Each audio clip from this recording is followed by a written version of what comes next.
Saya lagi nyari jawabannya Prof. Mahfud. Saya nyari-nyari di mana ini jawabannya. Kok nggak ketemu jawabannya? Hola netizen yang tercinta, narasi Savage dan Songong masuk dalam daftar trending topik di media sosial saat debat cawapres pada Minggu 21 Januari 2024. Banyak netizen yang berbakti mengaitkan kata-kata tersebut ke cawapres menurut 2 Gibran Rakabuming Raka. Narasi tersebut muncul tidak lama setelah Gibran merunduk saat menanggapi jawaban dari cawapres menurut 3 Mahfud MD. Dalam sesi tanya jawab, Gibran mulanya bertanya kepada Mahfud MD soal cara mengatasi greenflation. Mahfud MD pun sempat mempertanyakan makna istilah itu, kemudian menjawab pertanyaan Gibran. Kemudian moderator meminta Gibran menanggapi jawaban Mahfud MD. Gibran lalu membuat gestur merunduk dan lalu berkata gerakan itu untuk mencari jawaban atas pertanyaan. Tingkah Gibran itu sontak mendapat sorotan negatif dari netizen yang budiman. Mereka menilai tingkah laku Gibran pada debat kali ini terlihat songong dan berusaha savage. Secara bahasa, apabila diterjemahkan ke bahasa Indonesia, savage berarti liar, ganas, kejam, dan brutal. Namun dalam budaya populer, khususnya penggunaan di media sosial, savage adalah sebutan yang disematkan kepada orang-orang yang berani mengekspresikan sesuatu hal.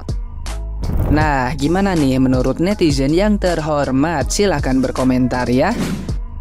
Secara materi Gibran mungkin menang debat semalam. Optimis, berpikir maju dan melihat ke depan. Ya, khas pemikiran anak muda. Beda dengan Pak Mahfud atau Caimin, mengenang masa lalu, menyerang dengan sindiran. Tapi secara gaya dan karakter Gibran tak bisa melakukannya dengan baik. Kenapa pakai gimmick mencari sesuatu segala? Iya, Pak Mahfud memang nggak paham greenflation kemarin. Tapi gestur ini bikin emosi. Pinter boleh, ada utamakan. Kedua rival cawapres bukan ayah dan kakak bagi Gibran. Secara tak langsung mereka berdebat ini karena pemikiran, bukan lantaran usia. Ya, tapi sudahlah. Memang debat bagian perang. Ada yang dibantai, ada yang membantai pemikiran. Semuanya demi untuk dukungan. Debat jatuhnya memang harus ada yang kalah dan menang. 1 putaran atau 2 putaran. Gimana debat keempatnya, Eda?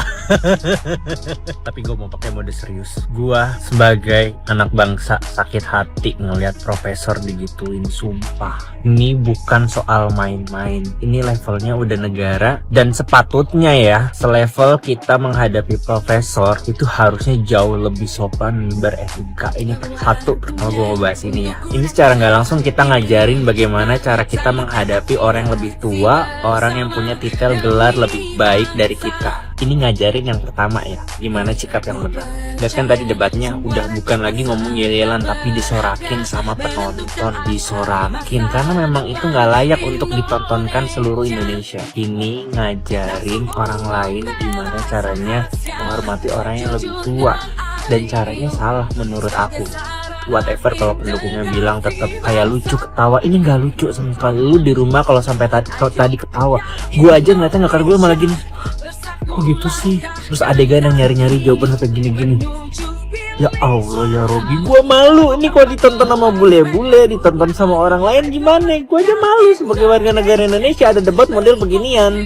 Udah dibilangin jangan keluar podium kemarin yang di debat yang kedua. Yang keempat keluar lagi dari podium, Mali. Jadi bilangin jangan bahas bahasa singkatan.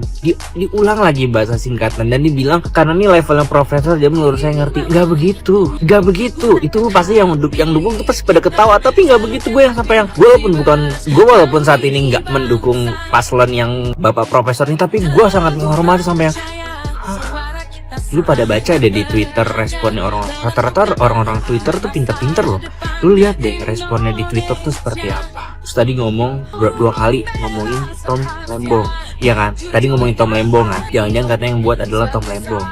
Ya mohon maaf nih, dapat orang pinter memang di kubu yang di situ ya. Emang dapat orang pinter itu Tom Lembong. Ingat gak dulu waktu acara di luar negeri ya, itu ya harus Tom Lembong yang ngejelasin, bukan seseorang kepala negara. Dia aja bilang silakan Tom Lembong yang jelasin gitu. Nah emang sepinter itu si bapak itu loh. Mana kalau ngomong tuh udah apa ya, berkarisma gitu kan Tom Lembong ya. Lu pada lihat deh, abis ini kan Tom Lembong akan naik ya elektabilitasnya ya. Lu nonton deh setiap dia kalau ngomong, gila, kagum lu pada. Emang bener debat ini tuh udah levelnya Indonesia, levelnya yang nonton dari berbagai kalangan, harusnya bisa dimengerti sama berbagai kalangan. Maksudnya jangan pakai singkatan tuh bukan karena masalah si profesor yang nggak bisa jawab, bukan, tapi ada tetetet Teteh, ada Koko, ada Cici, ada mbak-mbak, ada mas-mas yang kita lihat levelannya itu mulai dari orang menengah ke bawah sampai menengah ke atas, semua golongan. Gak semuanya tahu gitu kan. Bener kata Profesor Mahfud malah gak mau jawab. Ya bener, karena bukan masalah ini masalah Profesor, karena setiap kita ngomong itu harus nyampe ke masyarakat, itu intinya. Sumpah hari ini tuh gue ngeliatnya kayak malu aja. Gue malu, gue gak ngetawain sama sekali ya.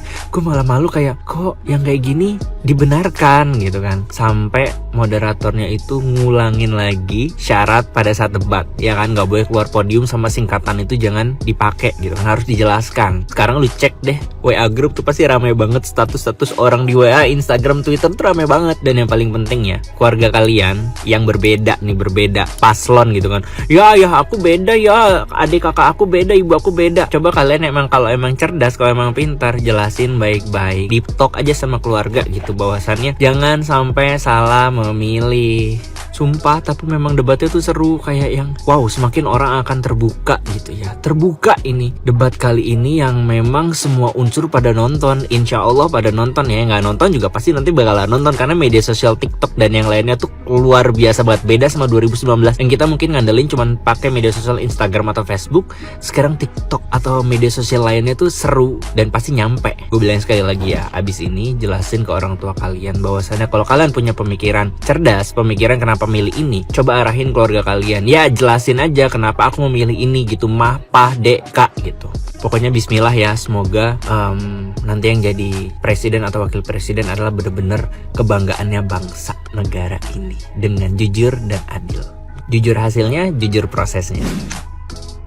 Gak ngerti gue sama dia, nyindir mulu dah. Katanya Boruto, perasaan bapaknya nggak gini-gini amat kemarin pas debat. Tadi Caimin baca catatan, dibacain juga sama dia, enak ya sambil baca catatan. Apa sih? Gua kagak ngerti sama coach atau yang ngelatih si Mas Gibran ini. Kalau mau kasih bumbu-bumbu nyindir kayak gitu tuh ditaruh di terakhir. Substansinya dulu nih, jawab pertanyaannya dulu, baru ntar terakhir punchline-nya nyindir tuh nggak apa-apa. Tahu ya kalimat pertama dia kayak gitu sih, gue langsung kayak, apaan sih lu? Gua ngerti beliau nih diremehin, dibilang gak punya pengalaman, umurnya juga masih paling muda dibanding yang lain, jadi ya emosinya masih paling panas lah. Cuman dulu bapaknya juga diremehin gitu loh, dan bapaknya nggak gitu-gitu amat balesnya. Dibilang dari Solo lah, nggak tahu apa-apa, plonga-plongo. Pas debat sama Prabowo zaman dulu ya juga dihajar-hajar juga, ya dia sabar-sabar aja. Itu yang bikin rakyat respect, itu yang bikin rakyat milih. Apalagi buat orang yang emang kagak ngerti, yang masih bingung, bisa kayak aduh kasihan lah Jokowi, ya udahlah gua pilih. Sama aja waktu itu pas Prabowo diserang terus di-shoot terus tuh muka-mukanya kan. Terus banyak yang orang yang nggak tahu apa-apa jadi kesian, jadi milih. Lalu kalau misalkan kayak gitu mah ya angel mas.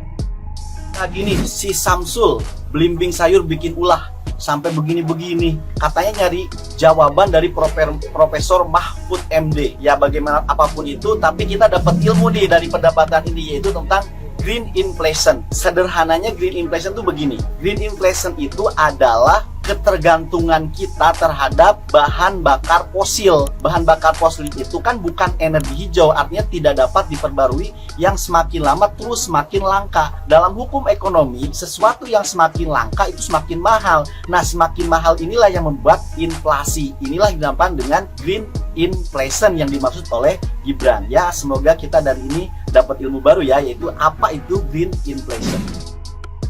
Jadi setelah saya menonton debat Cawapres kemarin ya, keempat atau yang terakhir, saya memiliki kesimpulan singkat yang saya lihat tentang debat kemarin itu, yaitu yang saya lihat Paslon 01 Caimin dan Paslon 03 Mahfud MD itu menempatkan Gibran Paslon 02 seperti bukan Cawapres dari Prabowo, tapi mereka seperti menempatkan Gibran sebagai anaknya presiden, anak Jokowi. Ya, sekali lagi, kesimpulan yang saya lihat, Caimin dan Mahfud MD debat kemarin lebih seperti menempatkan Gibran sebagai anak presiden, bukan calon wakil presiden. Ya, jadi lebih banyak menyerang Gibran sebagai anaknya Jokowi. Itu yang saya lihat, bukan menempatkan Gibran sebagai calon wakil presiden Prabowo. Ya, itu aja. Terima kasih. Bahwasanya debat Cawapres tadi malam seru, unik. Kenapa unik? Karena lagi-lagi paslon 2 tuan muda Gibran Raka Buming Raka banyak berulah dan terjadi pelanggaran dari moderator ya, bahwasanya dia menyampaikan visi misi udah keluar dari podium. Ya bebas lah anak lurah gitu loh ya. Kita sebagai netizen bahkan sebagai KPU aja Nggak ada tindakan yang signifikan dari debat pertama sampai debat terakhir tadi malam. Ya udahlah, udah biasa hal itu gitu loh.